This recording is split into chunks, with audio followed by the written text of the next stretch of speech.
옛날 옛적 한국의 해남 지역에는 용 서진과 그의 친구들이 살고 있었다. 서진은 호기심 많고 용감한 청년으로 바다와 산을 누비며 모험을 즐기는 것을 좋아했다. 어느 날 서진은 친구들과 함께 산을 오르다가 신비로운 반짝임을 보았다. 그 반짝임의 근원으로 다가가니 고요한 호수의 한가운데 자리한 황금빛 섬이 있었다. 그 섬에는 전설에만 존재한다던 용이 산다는 소문이 있었다. 서진과 그의 친구들은 그 이야기를 듣고 용을 만나고 싶어졌다. 서진은 먼저 호수 주변을 살펴보며 방법을 생각했다. 이전에 마을 장로가 말하길 용은 오직 순수한 마음을 지닌 자에게만 모습을 드러낸다고 했다. 서진은 그 말을 믿고 친구들과 함께 믿음을 갖고 조용히 호수의 물가에서 기도를 올렸다. 그 순간 호수의 물결이 잔잔하게 일렁이더니 거대한 용이 나타났다. 그 용의 이름은 나글라스였다. 나글라스는 은빛 비늘을 가진 매우 아름다운 용으로 바람과 물을 다스리는 힘을 가지고 있었다. 용은 서진과 그의 친구들의 순수한 마음을 알아보고 그들에게 자신이 가진 이야기를 들려주기 시작했다. 나글라스는 수백 년 전 이 지역의 바다를 지키던 파도 용이었다. 하지만 인간의 욕심에 의해 바다가 더럽혀지기 시작하자 나글라스는 깊은 슬픔에 빠졌다. 그리하여 그는 세상의 아이들에게 바다의 소중함을 알리는 임무를 맡게 된 것이다. 나글라스의 이야기를 들은 서진과 친구들은 바다의 중요성을 깨닫고 나글라스에게 바다를 지키겠다고 약속했다. 나글라스는 그들의 결심을 매우 기쁘게 생각하며 서진에게 바다의 숨결이 담긴 진주를 선물로 주었다. 이 진주는 바람과 물의 조화를 이루는 힘이 있었고 서진은 마을로 돌아가 이를 이용해 마을 사람들에게 바다를 지키는 방법을 공유했다. 그 후 해남의 사람들은 나글라스의 가르침을 마음속에 간직하며 바다를 돌보고 감사하는 삶을 살게 되었다. 시간이 흘러도 해남 지역의 사람들은 바다에 대한 소중함을 잊지 않고 나글라스와 서진의 이야기를 다음 세대에 전하며 감사함과 존경심을 유지하며 살고 있다. 이 전설은 해남을 둘러싸고 있는 푸른 바닷물과 그곳 인간들의 따뜻한 마음 속에 영원히 자리 잡게 되었다. 두 번째 이야기. 옛날 옛적 순천이라는 아름다운 고장이 있었습니다. 이곳은 푸른 산과 맑은 강이 흘러 사람들에게 평화와 안식을 주는 곳이었습니다. 마을 사람들이 하루하루를 열심히 살아가고 있을 때 순천의 북쪽 끝자락에 사람의 발길이 닿지 않는 신비로운 숲이 있었습니다. 이곳은 화관숲이라 불렸습니다. 전해 내려오는 이야기로는 화관숲에는 천년묵은 여우가 살고 있다고 했습니다. 이 여우는 사람으로 모습을 바꾸고 다른 이의 마음을 읽는 능력을 지녔다고 합니다. 그래서 마을 사람들은 숲에 절대 혼자 들어가지 않았습니다. 어느 날 순천에 새로운 장이 탄생했습니다. 그는 젊고 총명한 청년이었고 마을을 더 좋게 만들고 싶었습니다. 장은 마을 사람들에게 화관숲도 마을의 미래에 큰 역할을 할 것이라고 믿고 마을 사람들과 함께 숲을 탐험해 보기로 했습니다. 숲의 입구에 도달하자 모든 것이 조용하고 마법 같은 분위기가 흐르고 있었습니다. 새들이 지저귀며 나뭇잎 사이로 햇살이 비치고 바람이 살랑살랑 불어 하루하루의 피로를 씻어주었습니다. 하지만 숲을 깊이 들어갈수록 점점 기묘한 기운이 감돌았습니다. 그때 한 장로가 예전에 숲에 들어갔던 자신이 어린 시절 이야기를 꺼냈습니다. 그는 젊었을 때 궁금증을 이기지 못하고 혼자 숲에 들어갔다고 했습니다. 숲의 깊은 곳에서 그는 아름다운 여성의 모습을 한 여우를 만나게 되었습니다. 여우는 미소를 지으며 그에게 말했습니다. 내가 순천을 위해 진정한 마음으로 무엇을 원하는지 들려주겠니? 장로는 잠시 생각에 잠겼다가 우리 마을 사람들 모두가 서로를 이해하고 배려할 수 있게 되길 바랍니다. 라고 말했습니다. 여우는 고개를 끄덕이며 그가 마을로 돌아갈 수 있게 길을 안내해 주었습니다. 그 후 신비하게도 마을 사람들은 서로를 이해하고 도움을 주는 화기애애한 마을이 되었다고 합니다. 순천의 새로운 장은 장로의 이야기에 귀를 기울이며 이 숲의 신비를 존중하고 사람들의 사연을 아우를 수 있는 곳으로 만들고자 다짐했습니다. 모든 사람의 소원이 함께 모여 전해져 내려오던 힘이 여우를 통해 전해진 덕분이었습니다. 그리하여 순천의 사람들은 화관숲을 지금까지도 소원의 숲이라 부르며 소중히 여기고 순천은 자연과 사람이 조화롭게 어우러지는 따뜻한 마을로 번성하고 있습니다. 세 번째 이야기. 옛날 아름다운 산과 들로 둘러싸인 충청북도 옥천에는 신비로운 전설이 내려오는 작은 마을이 있었다. 이 마을을 가로지르는 푸른 강 위에는 구름다리라는 이름을 가진 고운 나무다리가 하나 있었다. 이 구름다리는 마을의 신비로운 상징으로서 마을 사람들은 물론 먼 곳에서도 많은 여행자가 찾아오면서 옥천의 자연경관을 자랑할 수 있는 장소가 되었다. 하지만 구름다리에는 신비로운 전설이 있었다. 전설에 따르면 매년 어느 특정한 밤에 다리를 건너면 하늘로 이어지는 길이 열린다고 했다. 그리고 이 길을 통해 하늘의 여신을 만날 수 있으며 그녀는 그곳을 지나가는 이에게 특별한 축복을 내린다고 전해졌다.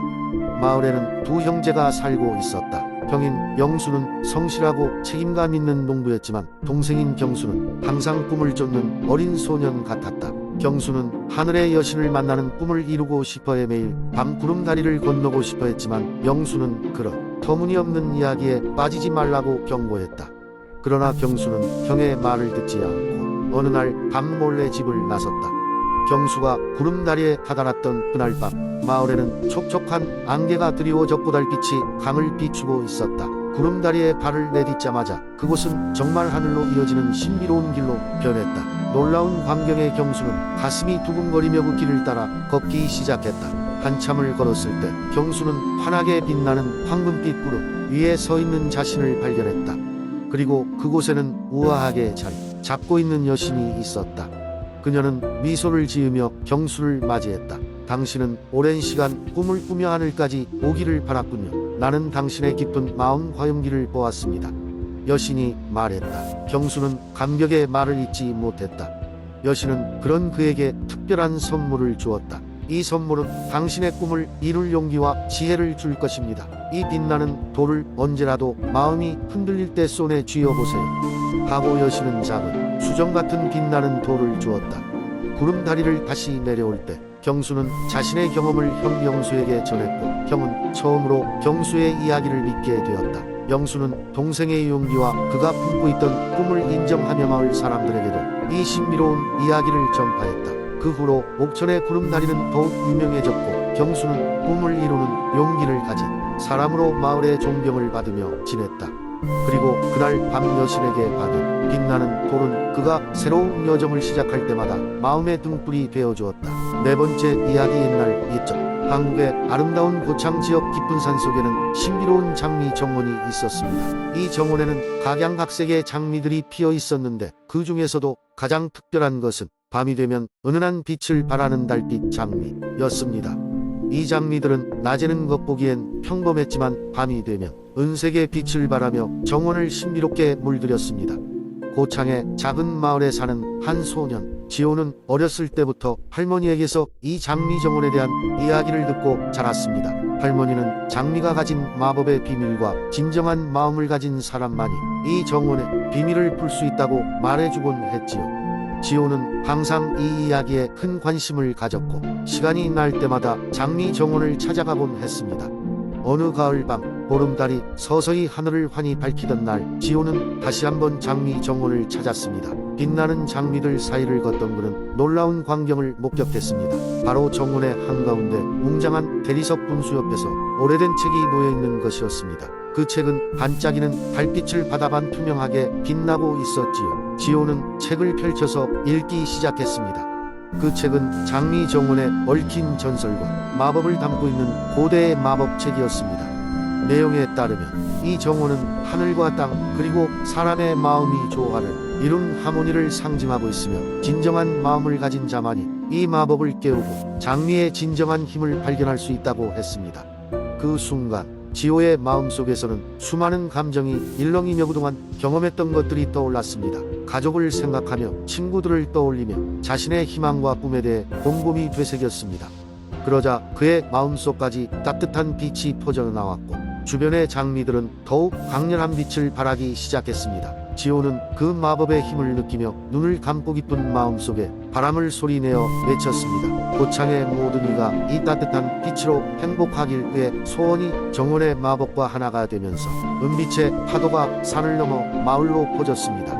그날 이후 장미 정원의 마법은 마을 사람들에게 도전해져 그들의 마음에도 따뜻한 빛과 평온함이 깃들게 되었습니다. 또한 매년 그 날이 되면 고창의 마을 축제로 달빛 장미 축제 가 열리게 되었고, 사람들은 이 축제를 통해 서로의 마음을 더욱 나누고 함께 기쁨을 만끽하게 되었습니다. 지호는 자라서도 장미 정원을 돌보는 수호자가 되었고, 그곳은 누구나 진정한 마음을 가지고 찾아오면 축복 받을 수 있는 고창의 자랑이 되었습니다.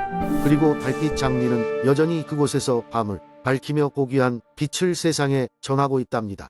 다섯 번째 이야기. 옛날 옛적 한국의 완도라고 불리는 아름다운 섬이 있었다. 이 섬은 맑은 바다와 푸른 숲으로 둘러싸여 있어 사람들에게는 꿈과 같은 곳으로 여겨졌다. 완도에는 푸른 바다의 주인이라고 불리는 용왕이 살고 있었다. 그는 바다 생물들을 다스리며 그들의 평화를 지키는 역할을 했다. 누구나 알다시피 바다의 평화는 곧 육지의 평화와도 연결되어 있었다.